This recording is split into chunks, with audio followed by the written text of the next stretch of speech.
Hey folks, how's it going? This is Mike, and I'm here this time to do a little bit of an update on some of the DVDs that I've been picking up lately and just sharing them with you. So I'll probably go through this very quickly. Some I've been picking up at secondhand stores, some I've ordered at Barnes& and Noble, and some I ordered online from oldies.com. Okay, first thing, I bought this at Barnes& and Noble. I bought this three movie set. Each movie's on a separate disc of all the films that James Dean started in the 1950s, of the ones he became famous for: East of Eden, Rebel Without a Cause, and Giant. And of course, I've seen East of Eden maybe once all the way through a long time ago. Now I would like to see it again, even though it's a very, very depressing film. I've seen Rebel Without a Cause many times, one of my favorite films. And I've never seen Giant all the way through. So I finally got around to doing that. And I'm glad I watched it, but it really is kind of a dreary movie. I think the best thing about it is James Dean. James Dean gives a great performance. Elizabeth Taylor gives a good performance. Rock Hudson is not nearly as good as those two put together. And I think some of the supporting players are a lot more interesting, like Jane Withers and Chill Wills. Carol Baker is in it. Dennis Hopper has a good supporting role. Sal Mineo was in it for about 3 hot minutes, and I don't think he has one line of dialogue, so he was wasted. But yeah, it's very overlong. It's just not a very exciting story, really. But again, I'm glad I saw it, so just to have it, right? Okay, Giant. Some more things I picked up used at one of my local used DVD stores. It's called, what is it called? Disc Replay. Great place to go. Picked up this film. Came out about a year ago. Nightcrawler. Jake Gyllenhaal, which I saw in the theater. A very, very good film. He gives a very good performance. I think he lost something like 45 pounds to make himself look like a guy who never sleeps, never sleeps and never eats. Lives on coffee, and he plays this guy who gets into filming, paparazzi type stuff to sell to news TV shows, and it gets real disgusting and crooked and evil, and it's a very good movie. Okay, and I also bought this. I was surprised I found this in my used DVD store. This is an Italian film called Acatone from, I think it was 1961. I haven't watched it all yet. I've watched about half of it.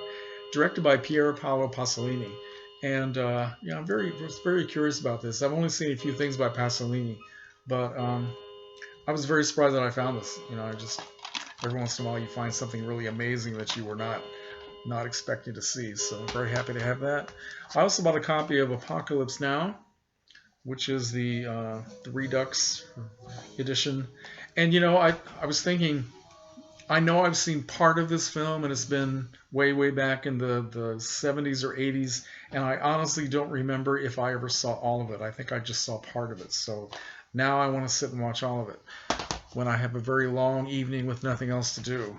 Okay? Now I also found 2 things involving the X-Files, and one of them is I found their first film, Fight the Future, which this is very hard to find these days. And I remember seeing this film when it first came out with my father, who was a big fan of the X-Files TV show. I had never seen it, but he talked me into going, and I thought, what the hell?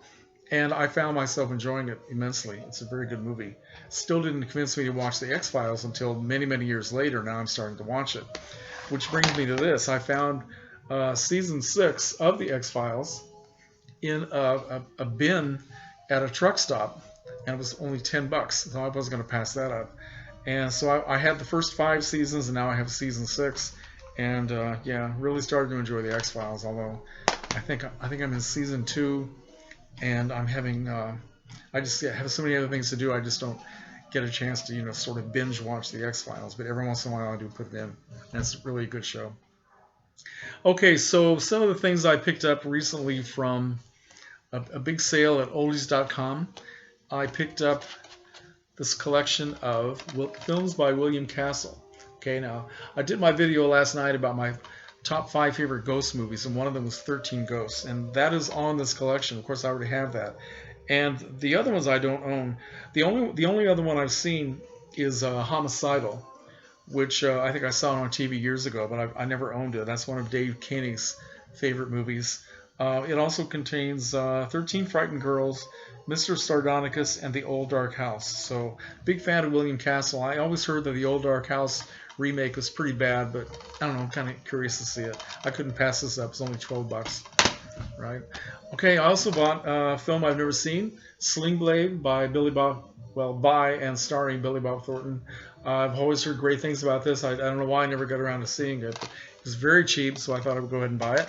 I also picked up the first season, Volume 1 of My Three Sons, starring Fred MacMurray. This was a show that I watched when I was a kid, and I actually liked the first few seasons of it when one of my favorite actors from the old days, Tim Considine, is in the show, and the shows are in black and white. And I kind of want to see this again. But these were so expensive for a long time. Now they're starting to come down in price, so I picked it up. All right. Also, lately I've been thinking a lot about collecting Sean Penn films, because I don't have a lot in my collection, but I did pick these two up, one of which I've seen, which is 21 Grams. Sean Penn, Benicio del Toro, Naomi Watts. Very, very good movie, and it was on sale for a low price, so I picked it up.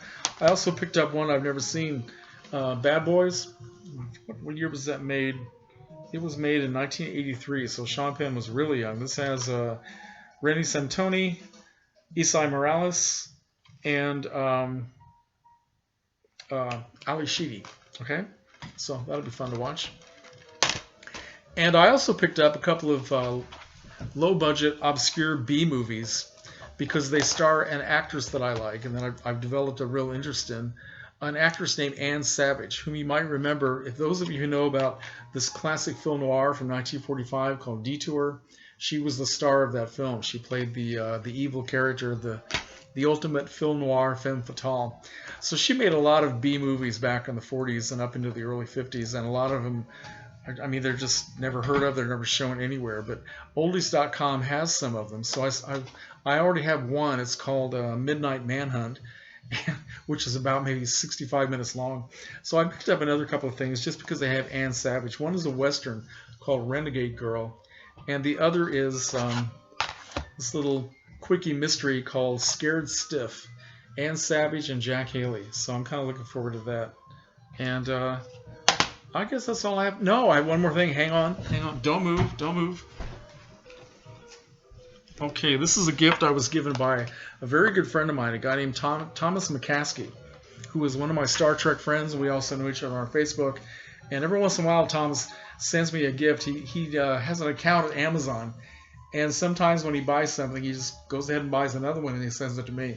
And he sent me this wonderful collectible edition of Jurassic World, the collectible tin, which has both the DVD. I can't open this stupid thing now. Well, anyway, trust me, it opens. It has both a DVD and a Blu-ray, and this it also has the digital card, if I want to do that, and the little display thing, which I tend to set up in my TV room. So, Thomas, thank you very much. You are a very, very generous friend. And that's it. That's my update. So let me know what you think, folks. Take care.